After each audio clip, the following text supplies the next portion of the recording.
시청자 여러분 안녕하십니까. 이번 주 박혜린 앵커가 휴가로 자리를 비운 관계로 제가 대신 진행을 맡게 됐습니다. 뉴스플러스 시작합니다. 오늘 우리 증시는 급락과 반등을 거듭하는 롤러코스터 장세를 나타냈습니다. AI 버블론을 촉발한 팔란티어 쇼크로 뉴욕 증시가 하락한 데 이어 금과 가상자산까지 일제히 흔들리며 에브리싱 랠리에서 에브리싱 쇼크로 뒤바뀌는 것은 아닌지 시장의 공포감이 커지고 있는데요. 증권부 조영 기자 나와 있습니다. 조 기자, 먼저 국내 증시부터 정리를 해보죠. 이 코스피는 우려했던 낙폭을 다소 회복하면서 마감을 했습니다만 장중 한때 매도 사이드카가 또 발동됐죠. 약 그렇습니다. 7개월 만입니다. 그렇습니다. 오늘 코스피 장중 한때 6% 넘게 폭락을 하면서 4,000선과 3,900선 연이어 무너뜨렸습니다. 이 과정에서 코스피 매도 사이드카가 발동을 했는데요. 지난 4월 7일 이후 7개월 만이었고요. 이 이전은 지난해 8월 5일이었습니다. 그러니까 사이드카는 코스피 200선물 지수가 5% 이상 상승 또는 하락을 좀 지속할 경우 5분간 거래를 멈추게 하는 조치인데 그만큼 장 초반 이 프로그램 매도 물량이 쏟아졌다는 이야기입니다. 전날 뉴욕 증시에서 불거진 AI 버블론 논란이 외국인 매도세와 더해지면서 오전장 지수를 끌어내렸지만 오후 들어서 개인이 강력한 매수세 보이면서 낙폭을 줄였습니다. 개인이 2조 4천억 원 순매수세에 나섰고 외국인은 2조 6천억 원 매도 우위를 보이면서 코스피는 2.85% 떨어진 4.42로 코스닥은 2.66% 하락한 901.89로 오늘 장을 마쳤습니다. 보시는 것처럼 일본 니케이도 장중 5만 엔 선이 무너지기는 했지만 좀 낙폭을 줄이면서 마감했고요. 중국 상하이 종합지수는 소폭 상승하며 보합권으로 마감했습니다. 가상자산 시장은 비트코인이 한때 10만 달러 지지선이 붕괴되는 모습을 보였습니다. 그러니까 지난 6월 이후 최저치를 기록했다가 이 역시 낙폭을 대부분 되찾는 모습을 보이고 있습니다. 국내 증시는 그래도 개인이 받쳐주면서 우려 이상의 검은 수요일은 막았다라고 볼 수 있겠는데 외국인들은 어제 오늘 이틀 동안 5조 원가량을 팔았습니다. 이 어떤 종목들을 팔았나요? 보면 오늘하고 어제 이 외국인 순매수 규모가 역대 4위와 6위권에 각각 자리하고 있습니다. 그만큼 많은 자금을 5조 원에 육박하는 자금을 쏟았다는 얘기인데요. 오늘 외국인의 순매도 상위 종목을 보면 SK 하이닉스와 삼성전자, LG CNS, 두산 에너빌리티, 한화 에어로스페이스 등이 자리했습니다. 특히 SK 하이닉스만 1조 2천억 원 넘게 순매도세가 거의 집중이 됐습니다. 반면 외국인 순매수 상위 보시면 현대차와 LG 에너지 솔루션, LNF, 하이브 등이 자리하고요. 개인이 산 종목을 보면 정확하게 외국인 매도 종목과 일치하는 모습을 보일 수 있죠. 순매수 상위권에 SK 하이닉스와 삼성전자, 두산 에너빌리티, LG CNS 등 그리고 코덱스 레버리지 ETF가 자리하는 모습입니다. 나스닥에서도 이 AI 고평가 논란이 커지면서 부담으로 작용한 데다가 원달러 환율마저 치솟으면서 외국인 투자자들로서는 투매 강도가 높아졌다라는 것으로 풀이되고 있고요. 증권가에서는 그동안 국내 증시 상승세가 외국인들이 좀 주도해 왔다면 이제는 개인이 주도하는 매수세로 손바뀜이 일어나고 있다 이렇게 보고 있습니다. 문제는 국내 증시 상승세가 그동안 큰 고비 없이 4,200선까지 이어져 왔기 때문에 그만큼 조정 장세가 얼마나 강하게 찾아올지도 우려된다라는 부분입니다. 미 증시 하락폭도 좀 두드러지고 있는데 최근 증시 하락의 원인 전문가들은 어디에서 찾고 있습니까? 그러니까 크게 세 가지로 볼 수 있습니다. AI 거품론이 하나 있고요. 또 지금 현재 미 정부가 셧다운이 되어 있죠. 여기에다가 레버리지 투자의 숨고르기다 이렇게 진단을 하고 있는데요. 먼저 AI 고점론은 최근 AI 관련 빅테크들의 어닝 시즌이 이어지면서 이 어닝 컨퍼런스 콜에서 기업들이 대부분 3년치의 AI 투자 계획을 밝히고 있는데 이 과정에서 채권을 발행해서 빚을 내서라도 공격적으로 나서겠다고 밝히면서 시장의 우려를 자아냈습니다.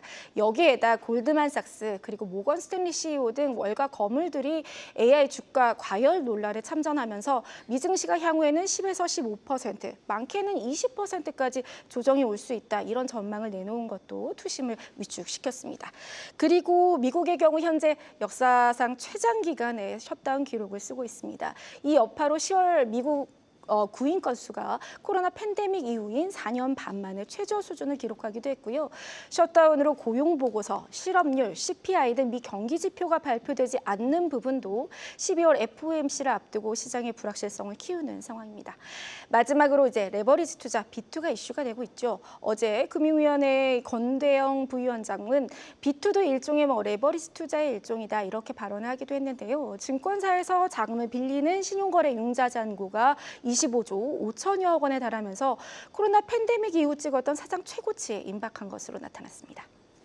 앞으로 오늘과 같은 롤러코스터장이 더 이어질 수 있는 만큼 일단 과도한 투자는 경계할 필요가 있겠습니다.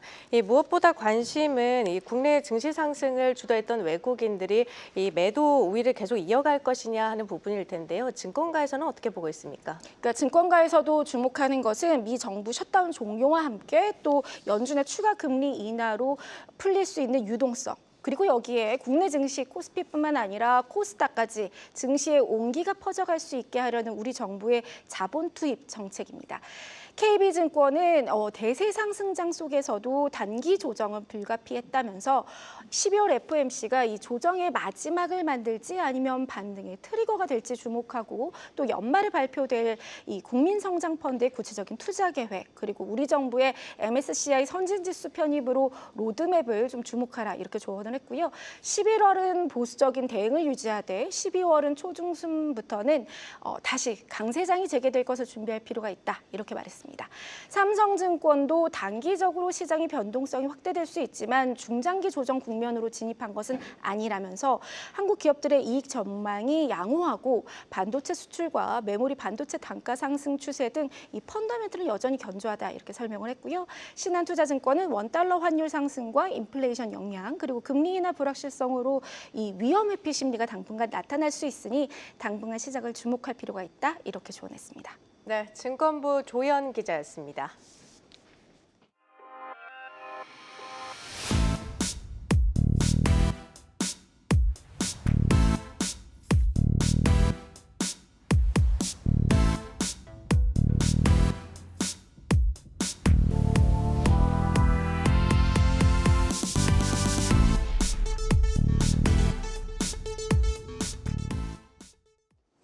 네, 한미 관세 협상 타결 이후에도 좀처럼 내려가지 않던 원달러 환율이 외국인 투자자마저 차익 실현에 나서자 직격탄을 맞았습니다. 서울 외환시장에서 원달러 환율은 1,449원까지 치솟으면서 약 7개월 만에 가장 높은 수준을 기록했습니다. 최근 1년간 환율은 높은 변동성을 보여왔습니다. 지금으로부터 1년 전 미국 대선이 치러질 당시 원달러 환율은 1,379원이었습니다. 이후 계엄 사태와 관세 협상 불확실성 등으로 인해서 1,487원까지 올랐다가 조기 대선이 치러지고 협상 기대감이 커지면서 1,350원대 수준까지 내려왔습니다. 하지만 예상보다 지지부진했던 협상의 진행과 3,500억 달러의 대미 투자금을 둘러싼 불확실성 등으로 다시 고개를 들었지요. 급기야 우리 외환 당국은 지난달 13일 환율이 1,430원을 뚫자 시장 개입에 나섰습니다만 방향성을 꺾지는 못했습니다. 현재 환율의 급등 배경 살펴보겠습니다. 자, 먼저 달러가 강세로 전환한 것입니다. 금리 인하 기조를 이어갈 것으로 기대됐던 미국 FOMC 내에서 추가 금리 인하를 둘러싼 이견이 표출되고 있고 또 오늘처럼 기술주 등 위험 자산에 대한 불안감이 확대되는 시기에는 대표적인 안전자산인 달러 선호가 강해지게 됩니다. 달러 인덱스는 지난 8월 이후 처음으로 100포인트를 다시 넘어섰고 앞으로 기조적인 달러 강세로 전환할 가능성도 제기되고 있습니다. 자, 다음으로 엔화 약세 동조화 현상입니다. 이 다카이치 사나이 신임 일본 총리가 금리 인상을 미루고 재정 확장에 나설 것이란 기대감에 엔화가 약세입니다. 다만 가타야마 시스키 일본 재무상이 지난달 말과 그리고 어제까지 두 차례 구두 개입에 나서면서 엔달러 환율의 상승은 다소 주춤합니다. 자, 해외 투자 환전 수요가 급증한 것도 고환율의 원인입니다. 이번 조정 전까지 코스피 4,200포인트로 끌어올린 주역은 단연 외국인인데요. 9월과 10월에 외국인이 국내 주식을 11조 9천억 원어치 순매수하는 동안 국내 투자자들의 미국 주식 순매수 규모는 91억 8천만 달러, 한화로 약 13조 원에 달했습니다. 이 서학개미의 해외 주식 투자 확대는 순대외자산 규모가 늘어나는 것이어서 유사시 외환시장 안전판 역할이 기대 기대된다고는 하지만 지금으로서는 환율을 끌어올리는 역할을 했습니다. 자, 이런 상황에서 외국인 투자자들의 자금이 일시에 빠져나가기까지 하니 환율의 상승 압력이 될 수밖에 없습니다. 자, 지난주 관세 협상 직후 외인의 차익 실현이 본격화하고 있습니다. 특히 어제와 오늘 각각 2조 4천억 원, 2조 5천억 원씩 순매도에 나서면서 겨우 3일 만에 6조 원어치나 국내 주식을 팔았습니다. 또 마지막으로 관세 협상이 잘 마무리됐다고는 하지만은 200억 달러씩 10년간 대미 투자 펀드로의 자금 유출이 예정된 것도 불안 심리를 자극하고 있다는 지적이 나옵니다. 자, 이 같은 요인들이 당장 사라지기는 쉽지 않아 보입니다. 따라서 환율이 단기간에 방향성을 꺾어서 안정될 가능성은 크지 않다고 전문가들은 보고 있습니다.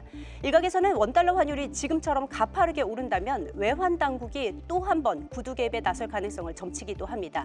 그럼에도 많은 시장 전문가들은 환율이 1,450원을 뚫을 상황에 대비해야 한다고 보고 있고요. 높게는 1,500원에 다시 근접할 수준까지 오를 것으로 보는 시각도 있습니다.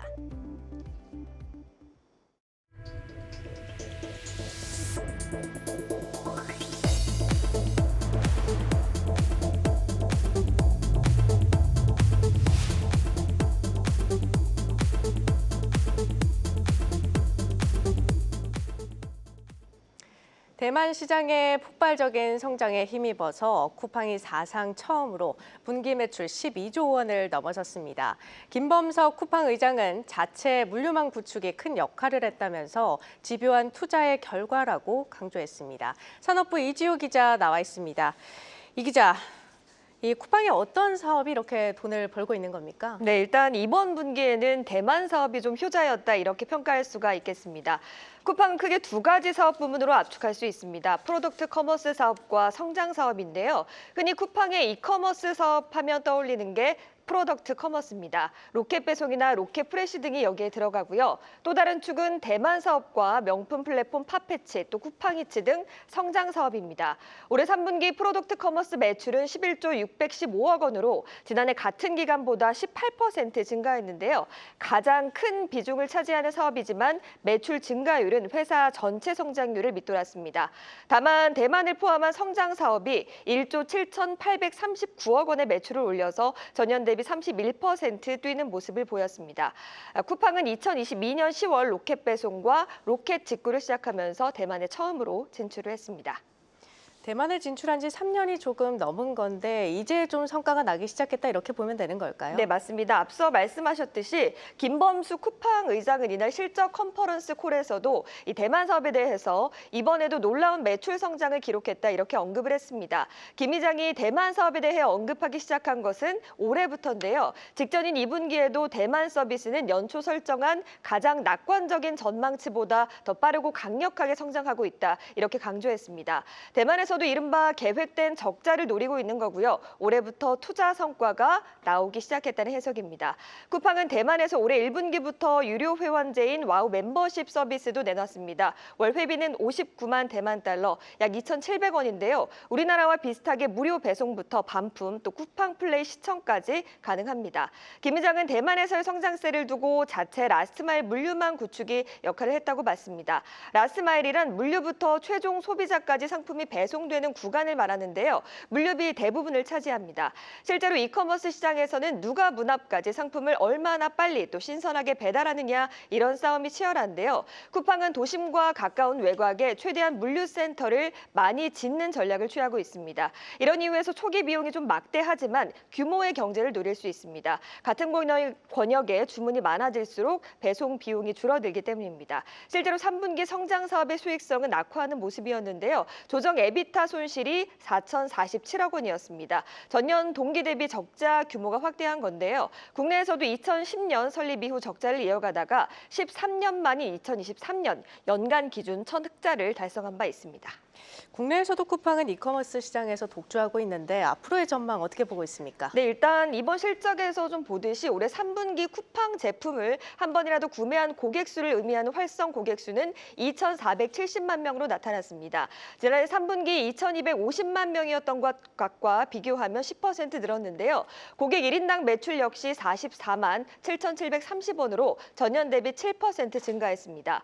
김범석 의장은 고객 지출이 시간이 지날수록 꾸준히 확대 확대되는 구조는 오랜 기간 세계 최고 수준의 고객 경험을 만들기 위해 집요하게 투자해온 결과라고 분석을 했는데요. 실제로 국내 이커머스 시장에서 쿠팡 독주하고 있습니다. YG의 리테일에 따르면 9월 쿠팡의 월간 활성 이용자 수가 3,427만 명이었는데요. 쿠팡에 이어 2위를 기록한 지마켓 옥션이 960만 명에 불과했고요. 또 알리익스프레스 11번가 네이버 플러스 스토어 순으로 나타났습니다. 다만 일각에서는 쿠팡의 왕좌 지키기가 큰 도전을 맞게 됐다고 지적하고 있습니다. 블룸버그는 쿠팡의 3분기 실적 발표 이후 영업이익이 애널리스트 예상치에 못 미치는 수준이라면서 알리익스프레스 또 테무 등과 치열한 경쟁에 직면했다고 지적을 했습니다. 실제로 국내에서는 쿠팡 독주에 맞선 합종 연횡 이어지고 있습니다. 네이버는 네이버 플러스 스토어 애플리케이션을 출시했고요. 컬리와 파트너십을 맺어 신성식품 중심으로 온라인 쇼핑을 강화하고 있습니다. 또 최근 신세계그룹 지마켓 역시 중국 알리바바 인터내셔널과 합작사를 세우고 반격을 예고한 상황입니다. 네, 산업부 이지호 기자였습니다.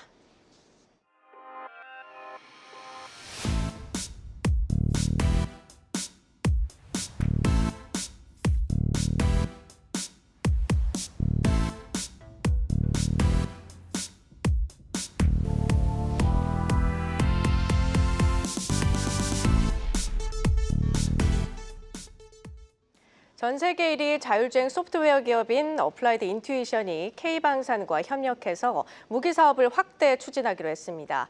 첨단 자율주행 기술을 우리 방산업체들의 무기에 적용해서 무인화 시대를 앞당기겠다는 구상인데요. 배창학 기자가 어플라이드 인투이션 국방총괄을 직접 만나봤습니다. 글로벌 자율주행 시장 1위 기업 어플라이드 인투이션이 한국을 방문했습니다. 어플라이드 인투이션은 창립한 지 10년도 안 됐지만 기업 가치가 20조 원을 웃돕니다.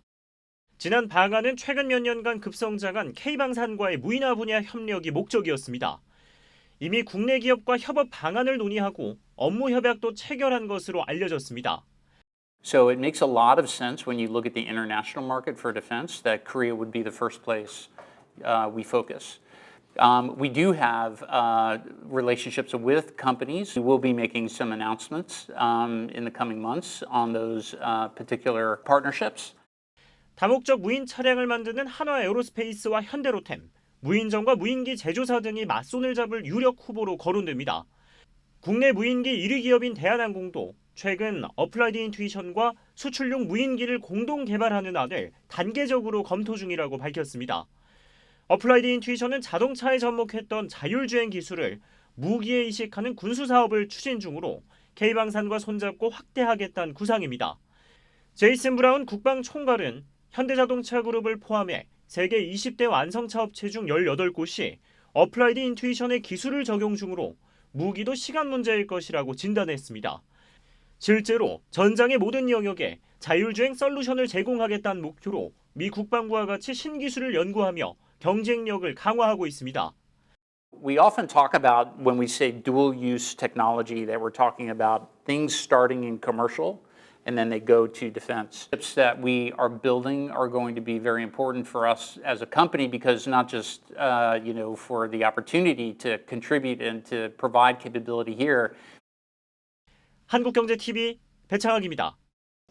조금 전 금융위원회가 롯데 손해보험에 대해 적기 시정 조치 중 경영 개선 권고 조치를 내렸습니다. 이에 따라 롯데 손해보험은 2개월 내에 경영 개선 계획을 마련해서 당국에 제출해야 합니다. 취재기자 연결해 자세한 내용 들어보겠습니다. 임동진 기자, 롯데 손해보험에 대한 이번 제재 어떤 의미입니까?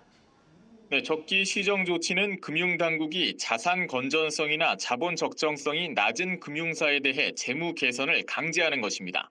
이번에 롯데 손해보험이 받은 경영 개선 권고는 가장 낮은 단계의 제재인데요. 금융위는 롯데 손해보험에 대한 경영 실태 평가 결과 자본 적정성이 취약하다고 판단했고 단기간에 사유가 해소될 가능성이 낮아 건전성 관리 강화를 유도하기 위해 이 같은 결정을 내렸다고 밝혔습니다. 또한 현재 롯데 손해보험의 재무 건전성과 실적은 개선되고 있지만 여전히 건전성 지표들이 보험사 평균보다 낮고 지난 2021년 적기 시정 조치를 한 차례 유예했지만 일부 사항들이 여전히 개선되고 있지 않다고 설명했습니다. 앞서 롯데 손해보험은 경영 실태 평가 자본 적정성 부문에서 4등급을 받아 경영 개선 권고 대상이 됐습니다. 이번 조치에 따라 롯데손해보험은 2개월 내에 자본 확충과 자산 처분, 비용 감축 등 경영 개선 계획을 마련해 금융감독원에 제출해야 하고 계획이 승인되면 1년간 개선 작업을 이행하게 됩니다. 지금 진행 중인 매각에도 다소 차질이 있을 것 같은데 앞으로 어떻게 되는 겁니까? 경영 개선 권고 이행 기간 중 롯데손해보험의 보험료 청구와 지급, 신규 계약 체결 등 영업은 정상적으로 이뤄집니다. 9월 말 기준 롯데손해보험의 지급 여력 비율은 141.6%로 당국 권고치 130%를 웃돌고 있어 재무 건전성도 안정적이고 실적도 개선되고 있는 만큼 소비자들 입장에서는 문제가 없습니다. 다만 롯데손해보험은 연말 퇴직연금 갱신 시점이 다가오는데 이탈이 발생할 수 있고 보험 설계사들의 영업도 보수적으로 바뀌어 향후 유동성 관리에 부정적 영향이 발생할 수 있다고 우려하고 있습니다. 현재 추진 중인 매각에도 큰 변수가 될 전망입니다. 롯데손해보험의 대주주인 사모펀드 운용사 JKL 파트너스는 한국투자금융지주와 매각을 논의 중인데요. 금융위가 요구한 자본 확충, 즉 대주주의 유상 증자가 발생할 경우 신주 발행가액, 지분율 희석 등으로 인수가가 조정되고 시기도 연기될 수밖에 없습니다. 롯데손해보험은 현재 금융위의 결정에 대한 행정소송을 검토 중입니다. 현 시점에서 이 같은 조치를 부과하는 것이 타당한지 따지겠다는 겁니다. 롯데손해보험 노조 역시 시위 등을 통해 강경 대응하겠다는 입장입니다. 지금까지 금융위원회에서 한국경제TV 임동진입니다. 초강력 부동산 규제 영향으로 서울에서 전세 대란이 현실로 다가오고 있습니다. 수천 세대가 입주하는 큰 장이 열렸지만 매물이 없고 전세값은 오히려 오르고 있는데요. 내년 보유세 인상을 염두에 두고 전세를 월세로 돌리려는 집주인들도 늘고 있습니다. 신재근 기자가 현장을 다녀왔습니다. 이달 말 입주 예정인 서울 동대문구의 한 아파트 단지입니다. 4천 세대가 넘는 대규모 입주장이 열렸지만 전세 구하기가 쉽지 않습니다. 과거에는 대규모 입주를 앞두고 주변 지역까지 전세값이 떨어지는 게 일반적이었지만 지금은 오히려 전세값이 뛰고 있습니다. 전세자금 대출이 어려워지고 전세를 끼고 집을 사는 갭 투자가 막히면서 전세 매물 자체가 줄어들고 있는 겁니다. 입주로 많이 바꾸셨어요. 전월세 매물이 지금 많지 않은 편이고 매물도 많았고 전세가도 좀 저렴했었죠. 보증금을 낮추는 대신 월세를 높게 받으려는 움직임도 빨라지고 있습니다. 이달 입주를 앞둔 서울 서초구의 이 아파트 단지는 월세 선호 현상이 더 뚜렷하게 나타납니다. 특히 내년 보유세 인상을 염두에 두고 월세를 받아 세금을 내려는 집주인까지 나타나고 있습니다. 대출이 안 되니까 손님들이 다 월세로 가요. 임대인들 사이에서도 종부세나 이제 보유세 강화에 대한 정부 정책을 예상을 하고 있기 때문에 월세를 많이 받아서 그 보유세를 내야 된다는 인식이 상당히 강하고요. 서울 아파트 전세 매물은 올해 들어 20%나 줄어들었습니다. 그러는 동안 서울 전체 전월세 계약 중 월세의 비중은 64%까지 증가했습니다. 전세 매물 감소와 빠른 월세화는 결과적으로 매매 가격 인상으로 이어질 수 있다는 우려도 나오고 있습니다. 특정 시기 동안 한정된 지역 내에서 전세 물량이 줄어들게 되면 제한적이지만 전세 가격은 올라가는 쪽으로 작용할 가능성이 굉장히 크고 연쇄적으로 매매 가격의 상승으로 이어질 가능성이 높은 측면이 있습니다. 건설산업연구원은 내년에는 전세값이 4% 이상 뛰면서 전세난이 한층 심해질 것이라고 전망했습니다. 집값을 잡기 위한 규제가 역으로 전세 대란을 부추기면서 실수요자들의 주거비 부담이 커지고 있습니다. 한국경제TV 신재근입니다.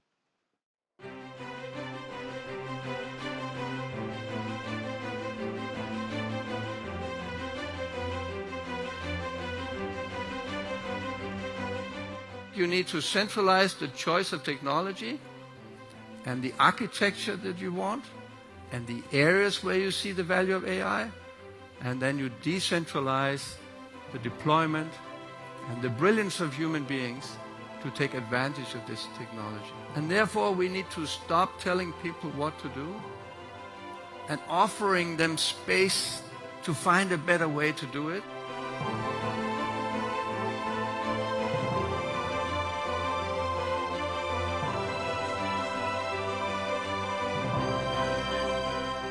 AI system is talked about as if it has free will and intention.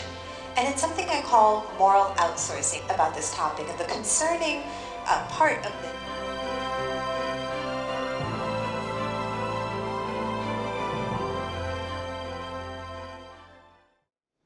저희가 준비한 뉴스는 여기까지입니다. 시청해주신 여러분 고맙습니다.